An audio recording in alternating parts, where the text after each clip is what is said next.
The very same day Minnesota's mask mandate took effect, hundreds of people turned out at a rodeo to defy the governor's order. A group of fans in rural Minnesota refused to wear masks, limit the size of their gathering, or socially distance. Reporter Armand Rahman has details. That's how you start a protest, right? It's just a very nice family-friendly event, and after 4 months, folks need that. Thousands of people packed the stands at the 65th annual North Star Stampede Rodeo in Effie, Minnesota, despite, or rather in spite of, orders from Governor Walz to limit capacity at outdoor events. Thought it was ridiculous. Days ago, the organizer of the rodeo, Cimarron Pitson, posted on the rodeo's Facebook page expressing his outrage at the state's attempt to limit spectators at his event and invited people to protest what he calls ridiculous government overreach. I agree with the man who's running the rodeo. I'm not concerned about it. If I was concerned, I wouldn't be here. I'm more concerned about civil liberties and personal freedoms and personal responsibility. According to the most recent phase of the governor's Stay Safe Minnesota plan, outdoor events and entertainment must not exceed 250 people who are social distanced. The governor says going about reopening the economy and activities with caution is part of our shared responsibility to look out for each other and save lives while slowing the spread of the virus. I feel safe going anywhere, and I'll do that at my own risk.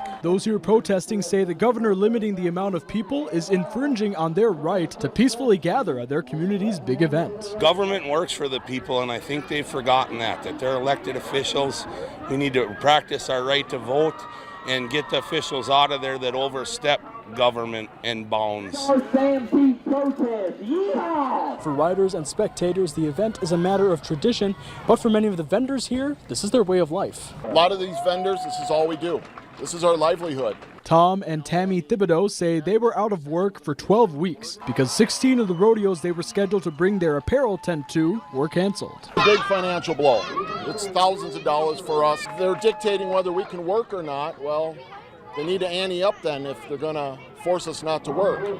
They say it's not fair that the government makes the same rules for all parts of the state. For Governor Walz to not come up to this area, but dictate what can be done in this area, and knowing that it's a different way of life once you get past pretty much the metro. For the small town of Effie, with a population of a little over 100, these rodeo goers say their event is safe and they will fight to keep it in their community.